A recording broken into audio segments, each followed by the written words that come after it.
On her 25th birthday dinner, Amelia felt the waiter slip a folded receipt under her napkin at Le Bernardin. I chose this place because your father swore he'd never been. Can you believe it, Amelia? I am telling you that Cincinnati deposition would have been a nightmare. This is much better. A piece of paper, passed in secret. What could be so urgent? She covered the note with her palm, her pulse quickening as her parents laughed over creme brulee. Excuse me, I need to use the restroom. Don't rush. Don't let them see. Whatever is in my hand, I'll deal with it alone. Make sure you ask for the 89 Chateau, sweetheart. It's a celebration, after all. Her fingers closed around the folded paper, its edges sharp against her palm, as she walked toward the restroom. Behind her, her father's cheerful voice followed, completely unaware that the folded paper in her hand held the end of his lies. Amelia locked the restroom door and unfolded the creased paper with trembling hands. The printed receipt was from Le Bernardin, dated the 12th of October, for 2 prix-fixe dinners, charged to her father's credit card. Stapled to it was a handwritten note. I am sorry. I recognized your father's name when the reservation came in tonight. I served him on this date. He was with a woman in her late 30s. I struggled with whether to tell you. You deserve to know before this gets bigger. The 12th of October. The day he swore he was in Cincinnati, 2 dinners, not a work trip. A woman in her late 30s. He lied about everything. She stared at her reflection, her face pale but dry-eyed as the full weight of betrayal pressed down. Not here, not now. Compose yourself, walk out like nothing's changed. She folded the note into a tiny square, tucked it into her clutch, and practiced a half-smile in the mirror. Amelia stepped out of the restroom, her clutch heavy with the folded secret, and walked back to the table across the soft carpet. Everything okay, sweetheart? You took a while. We were getting worried. Just freshening up. The lighting in here is so flattering, I couldn't resist checking my makeup. Speaking of flattering, that client in Cincinnati almost bought my whole spiel before I even mentioned the numbers. He said it so easily. The lie that was now a grenade in my purse. The waiter arrived with 3 plates of chocolate tart, and Laura raised her glass to make a toast. To our girl. 25 and already making the world a brighter place. Thank you, Mom. This has been a truly unforgettable birthday. Smile. Clink glasses. Don't let them see the crack. They finished dinner, and outside the restaurant, Amelia kissed her parents goodnight on the chilled sidewalk, watching their car merge into the city lights until it disappeared. Then she was alone, the note pressed against her ribs like a blade. Back in her apartment, Amelia didn't turn on the lights. She went straight to her laptop, the screen's glow the only light in the room. The joint account. He always said it was for emergencies. This qualifies. She typed in the password and scrolled to October, her stomach tightening with each line. The Plaza Hotel. The 10th of October. 2 nights. Not a business expense. She found more. A restaurant near Lincoln Center, another hotel in May, a series of charges that mapped a secret geography. Every business trip has a hotel. Every hotel has a woman. He's been lying for months. She took screenshot after screenshot, saving them into a folder she labeled simply, Dad. This is just what I can see. There must be more. I need to know the whole truth. Hours passed. The city outside her window grew still. She cataloged every lie, building a timeline of betrayal. By dawn, she had a stack of evidence, but still no name, no face, no answer to the question burning in her chest. Frank worked out of a cluttered office in Midtown, but his voice on the phone had been steady and serious. He'd agreed to meet without many questions. Now, in a corner booth of a coffee shop, Amelia slid the receipt toward him, her hand trembling only slightly. So you are the Cooper girl. Tell me what's going on. My father, Scott Cooper, he's been cheating. I found this receipt from a dinner he lied about. Frank unfolded the note, reading Jonathan's apology. His expression didn't change, but his fingers paused slightly. This is serious. Do you want this for legal purposes, or just to know? Both. I need a name, proof, and a timeline. I want the full picture. It'll cost $2,000 plus expenses. I don't do favors. I have 1,800 in cash. Will you start with that? The rest after. I'll find out everything. But brace yourself. When you dig this deep, you might not like what you unearth. 7 days later, Frank called her to a parking garage near the West Side Highway. He handed her a manila folder. Without a word, inside were printed hotel logs and a single photograph. Her father with his arm around a blonde woman at a hotel bar, both smiling. That's her name's Megan. I also pulled hotel records, confirming they've been meeting for over a year. Over a year? He's been lying to my mother for 14 months. Megan.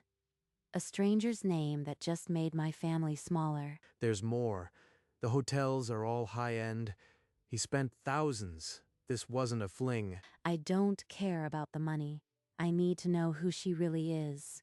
What's her last name? I'll need a few more days to dig into her background. But the evidence you have is enough to confront him. Not yet. I need to know everything before I confront him. I need to be sure. She took the folder, the photograph burning a hole in her pocket, as she walked back to her car. 3 days later, in his cluttered office, Frank pinned a timeline along the wall. Hotel dates, restaurant receipts, a pattern of deception. 14 months, 7 trips, 3 different hotels.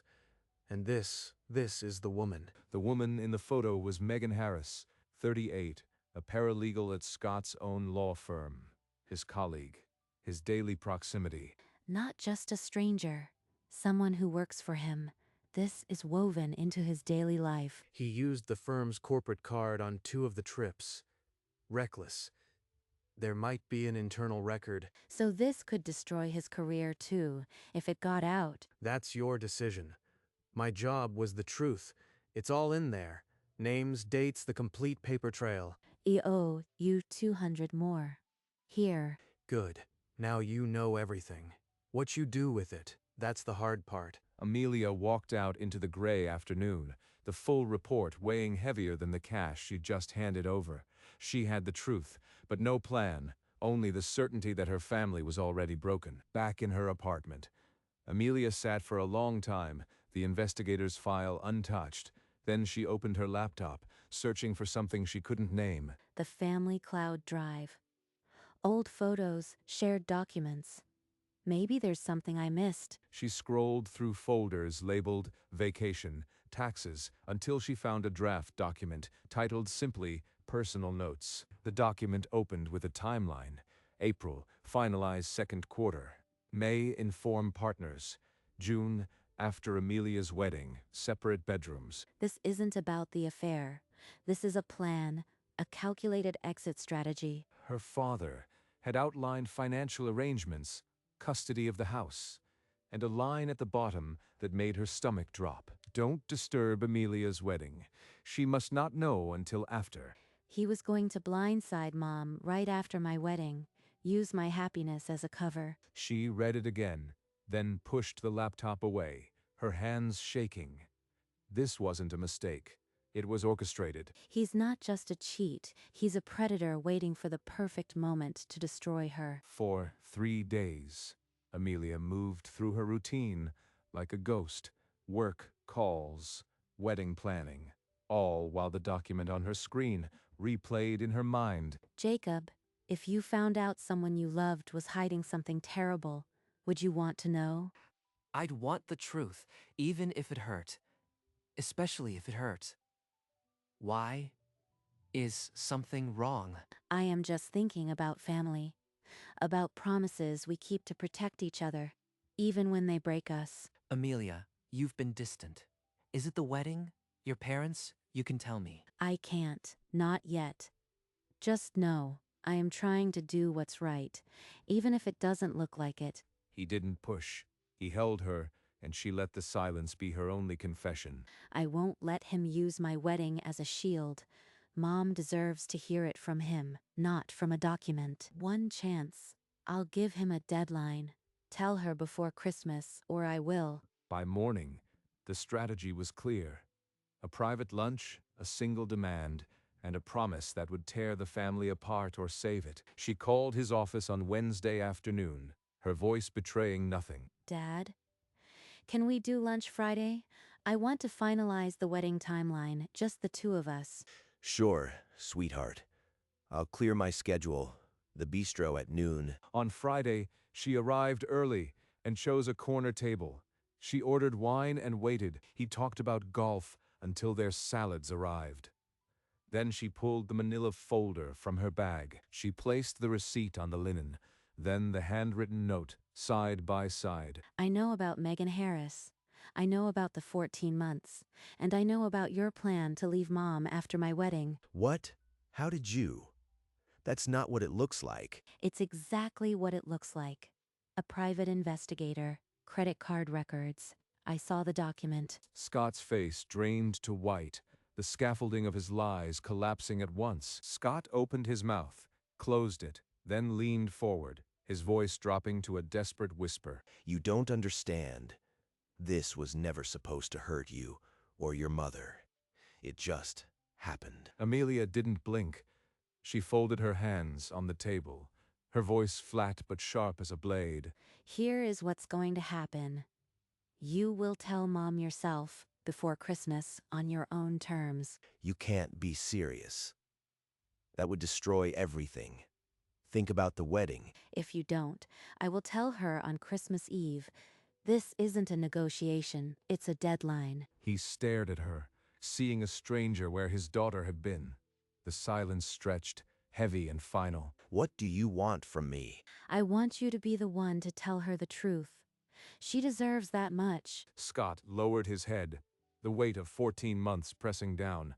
Then, almost imperceptibly, he nodded. 2 weeks later, in the quiet of their living room, Scott Cooper sat his wife down and told her everything. Laura, there's no easy way. I've been unfaithful, and it's been going on for a long time. 14 months? With your paralegal? You were planning to leave after her wedding? Laura didn't scream. She stood up, walked to the window, and stared out at the bare November trees. Hours later, Amelia's phone buzzed with a text message from her mother. Your father told me I need time. When Laura finally called, her voice was raw but eerily quiet. I don't know who I am without this marriage. Did you know? I found out a few weeks ago. I didn't want you to hear it from a stranger. I am so sorry. For the next hour, Amelia listened, never once admitting she had forced his hand. In mid-December, Laura sat alone at her kitchen table, a set of divorce papers resting on the worn oak. I filed this morning. I can't be married to a ghost. I am proud of you. Whatever you need, I am here. The April wedding can't happen. Not like this. She needs me, and I need her there. That evening, Amelia gathered Jacob on their couch and, for the first time, told him everything she had uncovered. You've been carrying this alone for weeks. We'll get through this together. I am not going anywhere. I want to postpone until June, and I want Mom to walk me down the aisle. Is that okay? Absolutely. Our wedding, our rules. She's earned that honor. They moved the wedding to a sunny June date and called Laura first. She accepted without a second thought. For the first time in months, I feel like we might actually be okay. In the quiet of a Saturday afternoon, Amelia sat at her desk with a blank card and a fountain pen. Jonathan, the stranger who risked his job to tell me the truth, he deserves to know. Dear Jonathan, you didn't just hand me a receipt. You handed me the power to save my mother. She wrote of the investigation, the confrontation, and how his courage had stopped a deeper betrayal. Then she counted out 2 weeks of waitstaff wages from her savings and folded the cash. She sealed the envelope, wrote his name on the front, and held it close for a moment. At Le Bernardin, she handed the envelope to the hostess, asking her to give it to Jonathan. Then she left, the letter now on its way to the one who started it all. That note changed everything. Now, maybe this one can bring him some peace. The restaurant glowed against the winter sky, a quiet beacon after a long storm. Later that week, as Jonathan clocked out, the manager handed him a thick envelope. He retreated to the break room, his hands shaking. Inside, a handwritten letter and a stack of bills. He recognized her handwriting from the reservation log. The Cooper girl. She actually wrote back. He read, "You chose to be brave for a stranger. That choice saved my mother." My mother was betrayed too. I was too late to save her. He pulled a napkin, wrote a reply, his own story of loss and the last-minute decision that changed everything. He wrote, "I almost didn't slip the note, but then I remembered my mother's face the day she found out." He sealed it, left it with the manager, and asked her to pass it on. 2 weeks later, it reached Amelia. She opened it alone, in the quiet of her apartment. By the time she finished reading, she understood. His note wasn't just a tip-off. It was a son's grief, refusing to let another family shatter the same way. That night, Amelia handed Jacob the napkin reply. They read it together on the couch, the raw grief in Jonathan's words filling the silence. He lost his mother to a betrayal he couldn't stop. And he made sure you didn't lose yours. We need to find a way to repay him. Something real, not just a thank you. Jacob nodded, and they tucked the letter away. The months that followed were a blur of work and wedding planning, but the thought of Jonathan lingered. 6 months later, June arrived. The garden venue was draped in white roses and golden sunlight. It was the day Amelia had reimagined without the man who would have stood at her other side. I didn't think I'd be the one to do this. Walking you. It feels right, doesn't it? It feels more right than anything. You are the person who never lied to me. I love you, sweetheart. Let's go get you married. The first notes of the processional drifted through the garden, and guests rose. Laura straightened Amelia's veil and offered her arm. This is it. The right person is beside me. Arm in arm, Laura and Amelia walked the petal-strewn aisle. Guests dabbed their eyes, seeing not a gap but a new kind of strength. Your grandparents would be so proud. Jacob's eyes glistened as Laura placed Amelia's hand in his and stepped back. All those months of secrets, and my mother is the one standing beside me. This is right. I, Jacob, take you, Amelia, to be my wife. I promise to stand with you. Always. I, Amelia, take you, Jacob, to be my husband. With you, I am home. Rings were exchanged, a quiet symbol of a promise that had survived a storm. The officiant smiled. "By the power vested in me, I now pronounce you husband and wife." They kissed, and the garden erupted in applause, a sound of fresh beginning. Laura watched from the front row, her hands clasped, her daughter's happiness, now unburdened by lies. At the reception, lanterns glowed as guests gathered for toasts. I want to thank my mother. She stood by me when everything fell apart. She taught me that strength isn't about holding things together. It's about rebuilding what's right. Tears spilled down Laura's face as the crowd raised their glasses. To Mom. And to the people who remind us that honesty can save a life. Later, as the band packed up and the guests drifted away, Amelia and Jacob stole a moment under the stars. Jonathan, I hope he knows how much his courage means. He'll know. One day we'll find a way to show him. This piece, it started with a folded note and a stranger's conscience. She leaned into Jacob, the weight of the past finally lifting like the notes of the last dance. 1 year later, Amelia opened a small box on their breakfast table. Inside, 2 first-class tickets to Tuscany. Tuscany? Jacob, our anniversary isn't for another 3 weeks. I planned early.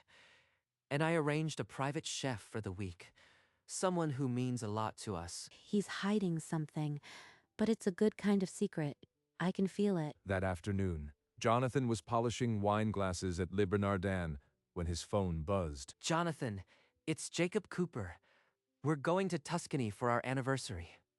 We'd like you to be our private chef. You want me? After everything, I'd be honored.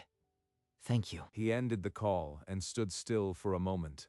A decade of grief suddenly outweighed by a single yes. A week later, he stood at JFK with a passport and a handwritten recipe for his mother's PC in his pocket. The plane lifted over the Atlantic.